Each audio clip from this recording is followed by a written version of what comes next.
The rain fell in curtains of silver over the palace city of Carathval, where the towers of obsidian and gold clawed at the night sky like the spines of sleeping titans. Lightning flashed across the horizon, reflecting off wet streets and glimmering scales of the guards that lined the perimeter walls. Draconic beings of power and grace, their wings folded, their armor breathing heat in the cold storm.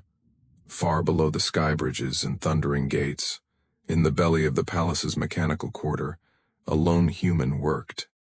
His name was Elias Rains, chief mechanic of the Empress's Sky Armada, the only human ever allowed within the heart of Draconic Empire's capital. The forge lights flickered around him as he adjusted a broken turbine from one of the royal skimmers, his hands steady, his eyes tired but sharp. Humanity had once been proud, a species of engineers and dreamers. But after the collapse wars they had been broken, scattered, and conquered. The Draconic Dominion had taken what remained of Earth's refugees and integrated them, some as scholars, some as servants, some, like Elias, as tools for their machines. He didn't complain. His hands were too used to the hum of engines and the whisper of rain on metal to waste time with grief. Outside, the storm howled across the rooftops. It had been 3 days since the last sunlight touched the city. The great spires glowed with faint amber from within, like the eyes of resting beasts. Elias stepped out from the hangar, his body aching, and sat on a crate beneath a metal awning. The rain pooled at his boots, glimmering in the pale blue glow of the plasma conduits that ran through the palace like veins. He unwrapped a simple ration pack, dried grain, preserved fruit, and a small square of synthetic meat. Hardly a meal worthy of one who served the Dragon Empress herself, but it was all humans were allotted within the palace grounds. The rain hissed on his shoulders as he ate in silence. Above him, the palace of the Empress loomed, a living fortress carved into the skeleton of a fallen Leviathan dragon from ages past. Its ribs formed arches over the throne halls.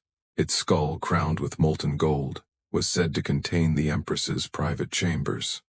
Elias had never seen her. Not truly. He'd glimpsed her once, years ago, during a ceremony.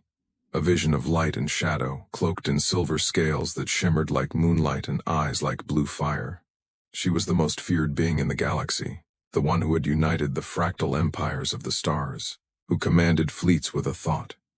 To dragons, she was divinity. To humans, she was an untouchable legend. Elias had repaired her ships, tuned her war machines, and replaced broken systems in her armory, but always from the shadows, always unseen. Until that night, the wind shifted. A tremor ran through the metal beneath him. It wasn't thunder, it was wings. He looked up and froze. Through the silver rain, a figure descended from the palace balcony high above. Vast, elegant wings unfurled against the stormlight, the silhouette framed in flashes of lightning. The air shimmered as heat radiated from her scales. The storm itself seemed to bow before her presence. The Empress had come down. For a heartbeat, Elias thought he was hallucinating. The Dragon Empress, Valith Karithar, ruler of the Dominion, standing in the rain on the mechanic's platform, alone, unguarded, unannounced. Her gaze found him instantly. Her eyes were not just blue, they were alive, burning with intelligence so ancient it made him feel like a child of dust. Her form was both terrifying and beautiful, humanoid yet draconic, her silver scales arranged like delicate armor, her long hair black as space and braided with molten gold, and she was watching him eat. Elias rose, bowing instinctively, his soaked uniform clinging to his frame. "Your Radiance, forgive me, Sit," she said, her voice soft yet resonant, like a song played on thunder. He froze. The word was not a command. It was an invitation. She stepped closer, the rain steaming off her skin as if afraid to touch her. "You eat alone," she murmured, her gaze lowering to the little meal in his hand. "Even in the storm." "I was only taking a break, Your Radiance," he managed, heart pounding. "The engines for your flagship, they're nearly done. I thought to rest before the next calibration." Her eyes lingered on the dull ration pack. Is that what they feed my engineers? He didn't know what to say. Honesty warred with fear. It's standard issue for human staff, Empress. For a moment the storm seemed to still. Valeth's eyes darkened, not with anger, but with something else, something almost like sorrow.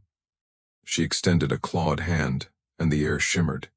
A golden orb appeared in her palm, unfolding into a plate of glowing fruit and seared meat, the scent rich and intoxicating. Eat this, she said. Not that. Imitation. Elias hesitated. He knew enough of draconic custom to understand that refusing an empress's offer was near sacrilege, but accepting it could also be seen as overstepping his place. Still, something in her gaze, tired, cold, yet oddly curious, made him obey. He took the plate, the warmth seeping into his numb fingers, and bowed his head. Thank you, Your Radiance. She turned her face to the rain, watching the storm break against the spires. The rain of Carithval never ends, she said softly. Do you miss the sun, human? The question caught him off guard. Every day, he said before he could stop himself. Her head tilted slightly, the faintest smile ghosting across her lips. Honest, most of your kind wouldn't admit such a thing. I suppose I've little left to lose, Empress, he replied quietly. Rain makes the world honest. It hides nothing. Her eyes flicked to him again, studying him not as a servant, but as if seeing him for the first time. You have a strange way of thinking, Elias Rains. He blinked in surprise. You know my name? I know all who serve me, she said. Then her gaze hardened, turning away toward the horizon where flashes of distant explosions lit the storm. Even those who serve me reluctantly. He looked at her profile, the faint scar running down her jaw, and felt the strange ache of something ancient and sad. The rain intensified, pouring like silver glass between them. And beneath that curtain of stormlight, Elias didn't see a goddess or a tyrant. He saw a being who had forgotten what it meant to feel the rain and taste the world for what it was. He didn't know then that this night, the night she caught him eating in the rain, would unravel secrets older than humanity's fall. Secrets that would shatter both their worlds. The storm whispered against the steel, and far above, the thunder of distant wings began to echo through the clouds. The Empress was not alone in the dark. The rain softened to a mist, drifting like memory through the steel rafters of the hangar. The thunder retreated into the mountains that ringed the city, and with its passing came a silence too deep to be natural. Elias stood beneath that silence, his breath misting in the air, the scent of ozone and molten metal hanging between him and the Empress. Valeth moved with impossible grace as she crossed the platform, her clawed feet ringing softly against the metal, her wings folded behind her, the edges of their membranes shimmering faintly like starlight bleeding into shadow. Elias had repaired machines that could tear continents apart, but watching her was like seeing gravity bend itself into reverence. She spoke again, her tone softer than before. Do you know why it rains in Carithval? He shook his head. Because the sky remembers, she said, looking up toward the black expanse above them. This city was born from war. The clouds still carry the ash of my first conquest. Every drop that falls is a memory refusing to die. He didn't know how to respond. Her words weren't meant for him, not truly. They were confessions whispered to the storm. Still, something in him stirred, a quiet human ache. Maybe that's not so bad, he said, voice low. If the sky forgets, then who remembers what was lost? Her eyes turned to him, bright and sharp, as though she hadn't expected an answer. For a long moment she studied him as the wind coiled around them, tugging at her braids of golden shadow. Come, she said suddenly, stepping toward the edge of the platform. There's something I wish to show you. Elias hesitated. No guard, no attendant, no proclamation. Just the Empress alone in the rain inviting him to follow. Every instinct screamed that this was madness, and yet he obeyed. She extended her hand, not as a ruler to a servant, but as one being to another. When his human fingers brushed her clawed ones, heat surged through his skin, a hum like power restrained. In a single fluid motion, her wings unfurled, immense and gleaming, and the storm bowed beneath her might. The platform dropped away as she pulled him close, and they rose into the air. Elias felt the ground vanish, felt the air rip past him as the Empress carried them upward through the rain, their bodies slicing through the mist and lightning. The city stretched below, a sprawl of towers and bridges that glowed with bioluminescent veins, a living monument carved from the bones of something vast. They soared higher, past the palace ribs and through a curtain of violet clouds, until the storm thinned into cold light. Ahead, a ridge of black stone loomed, the ancient mountain of Valkorath, forbidden even to her generals. The wind here carried whispers, 1,000 voices tangled in the void. Valeth landed at the summit, the claws of her feet biting into the obsidian rock. The rain had become a distant shimmer below them, and the stars lay close enough to touch. "This," she said quietly, "is where I buried them." Elias blinked. "Buried? Who?" Her wings folded slowly, and her gaze drifted across the horizon, toward a line of statues half consumed by mist. Massive, ancient, carved in the likeness of dragons, each one kneeling, heads bowed. "My kin," she said. "The ones who refused me. The last true-born of the celestial line." Elias stared. The statues were not statues at all. The stone gleamed faintly with the texture of fossilized scale, the curve of wings frozen mid-beat. They weren't carved, they had been turned to stone. "I gave them mercy," she said, her voice steady but cold. "They would not kneel even when the stars burned, so I made them eternal, guardians of silence. This is the price of unity." He couldn't speak. The enormity of it pressed against his chest like gravity itself.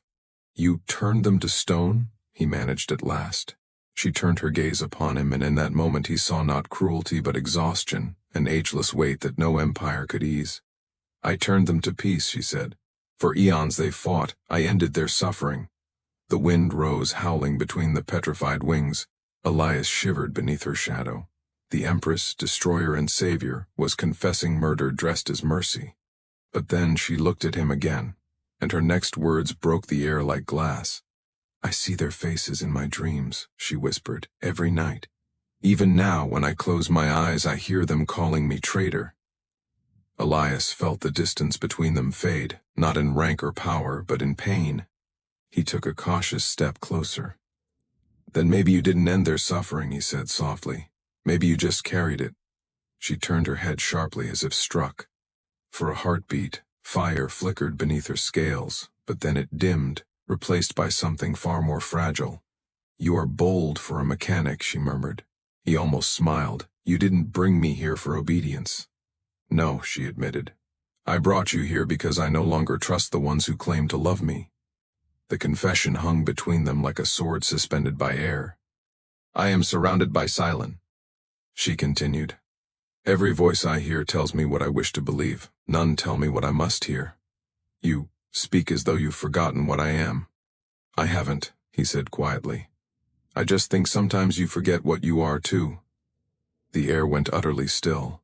Then she laughed, a low shuddering sound that rolled across the mountaintop like thunder made tender. "You humans," she said, "even when broken you refuse to bow." He met her gaze. "Maybe that's why we survive." For the first time she smiled, not the cruel curve of a conqueror, but the small, uncertain smile of someone remembering what warmth felt like. She stepped closer until the heat of her body chased away the cold. "Elias Reigns," she said softly. "There was a time I thought your kind unworthy of the stars, but perhaps I was wrong." He looked at her then, not as the Empress of 1,000 systems, but as a being caught between divinity and loneliness. "What happened to make you think otherwise?" he asked. Her eyes turned toward the horizon, where the rain shimmered like tears of the world. "Because once," she said, "a human saved me from myself." Before he could ask what she meant, a tremor shook the ground beneath their feet. The sky flared crimson as distant fires streaked through the clouds, a fleet's arrival burn. The Empress's wings snapped open, silver scales catching the light. "They have come early," she said, her voice suddenly all steel again. "The rebellion reaches the gates of Carathal." Elias looked toward the burning horizon. "The human resistance?" She gave him a sidelong glance. No, something far worse. The roar of engines filled the air, echoing between the peaks. Shadows of massive ships darkened the storm, their insignias unfamiliar, fractured sigils, old marks of the dragons she'd turned to stone. Her kin were returning, but they weren't statues anymore. Valeth's gaze hardened as lightning split the sky. "They rise again," she said coldly. "And I intend to finish what I began." She turned toward Elias, her eyes like twin novas. "You will come with me. There are truths you deserve to see before your heart breaks completely." And as she took flight into the storm, carrying him once more into the bleeding clouds, Elias realized that he was no longer witnessing an empire's secret. He was being dragged into its reckoning. The night split apart as the first shockwave struck the upper atmosphere. Elias clung to the Empress's scaled forearm as they cut through the storm, the wind screaming past them like a chorus of ghosts. Below, the sprawling city of Carithval burned with warning lights, thousands of draconic sentinels taking to the air, engines flaring like molten comets as sirens wailed through the rain-soaked towers. Valeth's wings thundered against the gale, her voice carrying over the roar. "They breached the Veil Gate, hold fast!" Lightning streaked across the heavens, illuminating the impossible sight beyond, a fleet of ships that should not exist. Their hulls were bone-white, carved from the same material as the petrified dragons Elias had seen on the mountain. They moved like living things, massive serpentine constructs gliding through the storm with the weight of vengeance. Elias felt the hum of energy around Valeth's body, saw the way her scales shimmered as the ancient runes beneath her skin flared to life. She was beautiful and terrible all at once, a living weapon wrapped in sorrow. "Their signatures," he shouted over the wind. "They're reading as organic." "They are," she said grimly. "The stone has awakened." "What does that mean?" "It means," she said, eyes narrowing as fire built beneath her ribs, "my dead no longer sleep." They broke through the lowest bank of cloud, and suddenly the battle was upon them. The air was filled with shrieking interceptors, plasma fire cutting arcs through the rain. Dragons of her own legion, living scaled titans, rose to meet the stone revenants, claw and flame against eye. Immortal flesh. The sky itself seemed to weep, every drop of rain turning to steam in the fury of their clash. Elias's heart pounded as they descended toward the palace hangars. The deck crews scattered as the Empress landed with the force of a meteor. "Prepare the ether spear," she roared. And her generals rushed to obey, their golden armor glinting through the smoke. Elias stumbled to steady himself as the floor trembled beneath him. His mind, half in awe and half in terror, raced to process what he was seeing. The petrified dragons, her buried kin, were alive again but twisted. Their eyes glowed with the cold fire of something unnatural, something not entirely of this world. Valeth noticed his stare and spoke lowly, almost to herself. "I thought I ended them, but mercy is a cruel god." He stepped closer. "You said you gave them peace. How are they?" "Because I lied," she whispered. "To them, to myself." Before he could speak, a deep vibration rolled through the hangar, and a holographic display erupted into view beside her. A projection of the battlefield. The Revenant fleet had begun to form a pattern, a spiral converging toward the palace's heart. "They're not attacking," Elias said. "They're surrounding you." Her pupils narrowed into slits. "Of course they are. They've come for me." She turned, her cloak of heat and mist trailing behind her like smoke. "You will remain here." "Like hell I will." Her gaze snapped to him, flames dancing in her eyes. "You dare defy—" "I've fixed every machine that keeps this place standing," he said, voice shaking but resolute. "If I can help stop them, I'm not hiding while you fight alone." For a heartbeat, neither spoke. Then, to his shock, she gave a low, almost disbelieving laugh. "You're either the bravest or the most foolish mortal alive." "Probably both." She regarded him a moment longer, then gestured toward the far side of the hangar. "Then prove it. The ether spear is the only weapon that can unmake them. But its core, its heart, has lain dormant since the last war. You will reignite it." He blinked. "Me? You rebuilt my flagship's engines from scraps of rusted Terran metal," she said. "If anyone can awaken the spear, it is you." He nodded, heart pounding. and sprinted toward the weapon chamber as the Empress launched herself back into the sky. The ether spear was less a weapon than a miracle, an ancient construct buried deep beneath the palace, a lattice of crystal and steel that pulsed with the remnants of dying stars. Elias descended into its chamber, his footsteps echoing against walls lined with draconic runes. The power conduits were dark, the reactor cold. He placed his hand on the control node. "All right, old girl," he murmured. "Let's see if we can wake the dead." Above, the battle intensified. Valeth soared through waves of revenant dragons, her fire carving light across the storm. Every strike she made felt personal, a confession through destruction. But there were too many. For each she felled, two more rose. "Why do you fight, Valeth?" came a voice across the void, deep and resonant, carried by the wind. "Did you think eternity would forgive you?" Her wings faltered for a breath. The voice was familiar. "Valkron," she whispered. One of the colossal revenant dragons broke through the clouds, its wings spanning half the city, eyes burning like dying suns. "You called it mercy," the voice rumbled from its stone throat, "but you stole our souls to feed your throne." Elias heard the words through the comms, felt their echo in his bones. He slammed a power cell into place and shouted into the transmitter, "Empress, the spear's core, it's resisting ignition." Her voice crackled back, strained but unbroken. "Then use my blood code. Override it. I don't have access. You do now." The control node pulsed with golden light. Lines of alien script formed around his hands, rewriting themselves into something he could understand. The system accepted. His presence is authorized. Her voice, softer now, echoed in his ear. "If I fall, Elias, remember this. I never wanted to rule. I only wanted to stop the killing. But power doesn't end war, it feeds it." He froze, the words sinking like lead into his chest. "Empress, do not pity me, human. Just finish this." Outside, Valeth and Valkron collided midair, their impact shaking the world. Flame and stone intertwined, two gods locked in grief. Lightning shattered the clouds around them, framing their struggle in blinding white. Elias shouted as the energy conduits flared, blinding him with blue fire.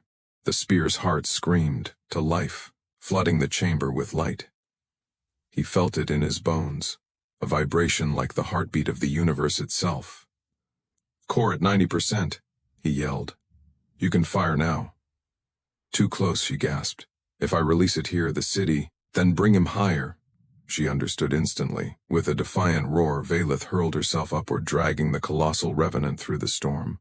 Their bodies tore through the clouds, past the burning spires into the upper atmosphere where the stars bled through the haze. Elias looked to the monitors, hand hovering over the firing rune. "Just say when." The Empress's voice came through, faint but steady. "Elias." "Yes? Tell me, what does the rain feel like to you?" He swallowed hard. "Cold, heavy, but alive." "Good," she said. "Then remember it for both of us." The signal spiked. He slammed his palm against the rune. A beam of pure starlight erupted from the heart of the palace, piercing the clouds, striking the heavens. The ether spear roared like the voice of creation itself, and for one blinding instant, the sky became day. When the light faded, only the rain remained. And the Empress was gone. Elias collapsed against the console, chest heaving, the echoes of her final words ringing in his ears. Outside, the revenant fleet crumbled, their forms dissolving into dust that drifted down like ashes of forgotten gods. But as the silence settled, a faint whisper stirred in the static of his calm. "Elias." He froze. Her voice, faint, distant, but alive. "There is one more truth," the signal cut. And in that moment he realized the heartbreak had only just begun. The storm had quieted, but the silence it left behind was worse. It felt heavy, haunted. The sky over Carithval no longer flashed with lightning or fire. It hung motionless, streaked with the lingering afterglow of the ether spear's discharge. The city that had once trembled with power now lay still beneath the endless rain. Elias staggered through the wreckage of the hangar, his boots splashing in shallow puddles that reflected burning skyships and falling embers. The comm in his ear crackled faintly with static, but no orders came through, no voices, only the faint whisper that refused to fade. There is one more truth. He clutched the receiver, his throat tight. Empress, Valeth, can you hear me? The only reply was the echo of distant thunder. He refused to believe she was gone. Not yet, not after everything he'd seen. Her power, her sorrow, her strange humanity beneath all that majesty. A being like that didn't just vanish into the storm. The central spire loomed above him, half shattered, its golden ribs bent and glowing from within. The ether spear's recoil had torn through the palace foundations, exposing its ancient core. He could feel it now, a pulse deep beneath the earth, rhythmic, alive. He followed it. The deeper he went, the warmer the air became. The corridors, once immaculate, were now cracked and bleeding light through their seams. The draconic runes along the walls shifted as he passed, as if recognizing him. His name, human and simple, glowed faintly within the alien script, Elias Reigns, sanctioned by the crown. She had given him her access, even after her death. He reached a sealed chamber door at the lowest level, the metal smooth and black as obsidian. The pulse was strongest here, vibrating through his bones. A small console flickered to life beside it, waiting. He placed his hand on it. The door shuddered open. What lay beyond stole his breath. It was not a throne room, nor an armory. It was a cathedral of glass and light, vast and impossibly old. Columns rose into infinity, etched with constellations that no longer existed. In the center hovered a sphere, translucent, radiant, and beating like a heart. Inside, suspended in golden light, was the Empress. Valeth floated within the sphere, her body still, her wings half unfurled as though caught in mid-flight. Her eyes were closed, and her scales glimmered with faint pulses of energy. She looked alive, yet asleep. Dreaming. Elias took a step forward, awe and grief warring within him. Empress! Her voice echoed in his mind, soft and far away. You found me. He froze. You're alive. Alive is a generous word, she said. I am bound to the core. My essence sustains the Dominion's heart, always has. His chest tightened. You mean this palace, this whole city, breathes because I do, she finished gently. And if I cease, so too will all who depend on me. That was the choice I made long ago, the mercy you never saw. He stared up at her, the truth dawning slow and painful. You didn't build an empire, did you? You became one. The light within the sphere pulsed brighter for a moment. Once I sought to unite my kin through strength, but they could not stop fighting. So I bound their rage, their memories, their souls, to me. I turned them to stone not to punish them, but to preserve them from endless war. Elias felt the ground sway beneath the weight of her words. And the ones who returned tonight? Her tone darkened, a storm beneath silk. Something corrupted their rest, the ancient void we thought sealed forever, the hunger between stars. It found them first. He stepped closer to the sphere, his reflection fractured in its golden glow. So when you fired the ether spear, I burned away what the void had taken, she whispered. But it came at a price. I no longer hold the strength to remain whole. The light around her flickered, and for the first time he saw cracks forming in the sphere, hairline fractures spidering through the glass of her world. Each pulse of energy weakened it further. Then let me help you, he said quickly. You said I could fix anything. There has to be a way to stabilize it. Her eyes fluttered open. For the briefest moment, the full weight of her gaze returned, warm, infinite, sorrowful. You cannot repair what must end. Don't say that. Elias. Her voice grew softer, almost human. Do you remember what you told me about the rain? He swallowed hard, that it feels alive. Yes. A faint smile touched her lips. That is why I came down to the platform that night. I had not felt rain in centuries. I wanted to see what humanity saw, something simple, something real. And when I found you there, eating alone in the storm, I remembered. Her voice trembled slightly. I remembered what it was like to just exist. Without empire, without purpose. Elias stepped forward, pressing his palm against the sphere. The surface was warm, vibrating with her heartbeat. You can't just fade away. You're more than this machine, more than this prison you built. If I stay, she whispered, the core will feed on me until nothing remains. But if I leave, the Dominion will die. He shook his head, jaw tightening. Then there has to be another way. You don't have to carry it alone. The cracks deepened, the chamber groaned. Energy arced across the floor, casting shadows that danced like living flame. You would take my burden? She asked quietly. Yes, he said without hesitation. If it means you live. For a long moment she said nothing. Then her expression changed, sorrow giving way to something like wonder. Humans, she murmured, always trying to fix what cannot be fixed. The sphere pulsed once, twice. Then a seam of light opened before him. Step forward, she said. He hesitated only a moment before obeying. The golden light engulfed him, weightless, warm.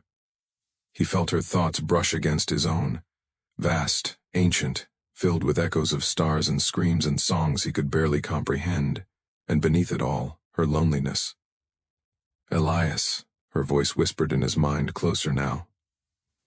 You carry the heart of your dying world. I have carried the hearts of mine. Together, perhaps, there can be peace. The light intensified until it was all he could see. Then he felt it, the transfer, power rushing through him like molten sunlight, searing and pure. His lungs burned, his pulse became thunder.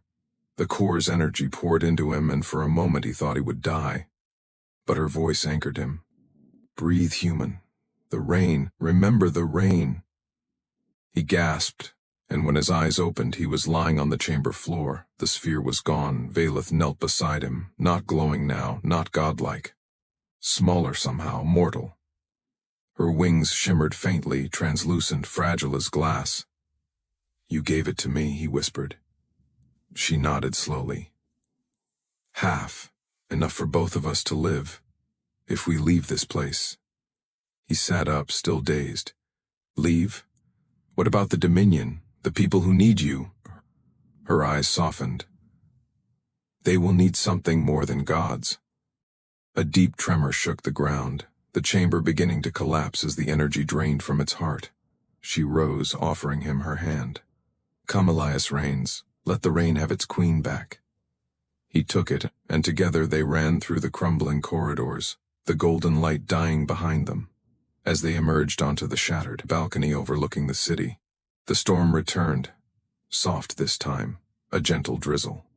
The towers of Carithfall gleamed faintly, their power dimmed but alive. She stood at the edge, rain sliding over her silver skin, her wings barely flickering with light. For the first time in centuries, she said quietly, I feel the cold. Elias looked at her, at the Empress who was no longer divine but heartbreakingly alive. Does it hurt? She smiled faintly. No, it feels human. He stepped beside her, watching as the storm cleared and the first sunlight broke through the clouds, painting the ruins in gold. So what now? He asked. Her gaze turned toward the horizon where the sky bled from gray to pale blue. Now, she said, we see what the world becomes when mercy and hope share the same heart. And as the light touched them both, Elias realized that the Empress he'd once feared had not fallen at all. She had simply learned to be free. The storm outside had not relented. It came down like a curtain of molten silver, washing away the blood and ash that had accumulated in the courtyards. The Dragon Empress stood at the balcony of the citadel, gazing into the tempest. Her wings hung limp at her sides, glistening with rain. The metal of her armoring shimmered in the lightning, and for the first time since she had ascended the throne she looked small, a figure dwarfed by her own dominion. She dismissed her council. She dismissed her guards. Even the thrumming of the engines beneath the citadel had dimmed, as if the entire world held its breath. Below she could see the worker platforms, empty now, save for the rainwater gathering in shallow pools. It was here, weeks ago, that she had found the human. sitting cross-legged beside a rusted drone, eating quietly under the storm. She remembered how absurd it had seemed. A creature so fragile, eating soggy food in the rain, looking utterly content. When she had asked him why he didn't seek shelter, he had smiled and said, "Sometimes it's better to let the rain fall. It reminds you you're still alive." She hadn't understood it then. Now she did. Her wings rustled faintly as she stepped forward, letting the storm drench her. The rain hissed against her scales and steam rose ere it touched the ancient sigils carved into her armor. Her eyes lifted toward the horizon, a swirl of dark clouds where the fleet had gone silent. There was no word from the expedition, no trace of the fleet that had gone to destroy the Resistance planet. No signal, no beacon, only void. And she knew why. He had gone with them. She had seen the message he left, a fragment encoded in his workshop's logs, hidden behind a mechanical schematic only a human would build. It wasn't a confession. It wasn't a goodbye. It was a design, a simple one. A resonance generator made from spare ship coils and an old reactor core. It would only activate in the void between gravity wells, where there was no one to see the light. The signature of its detonation had matched the pulse they detected before the fleet vanished. He had done it, sacrificed himself to stop the final cleansing. Not as a soldier, not as a hero, but as a mechanic. The Empress's claws tightened around the railing. The metal creaked, bent, and finally snapped. She looked down at the broken piece in her hand, then let it fall. Somewhere below it clattered across the decks and was swallowed by the storm. In the silence that followed, she finally allowed herself to tremble. Her memories clawed their way back, of him laughing in the hangar, arguing with the engineers, tuning the engines that powered her flagship, of how he'd always eaten alone, quietly, on the loading decks, never inside the warm chambers offered to him.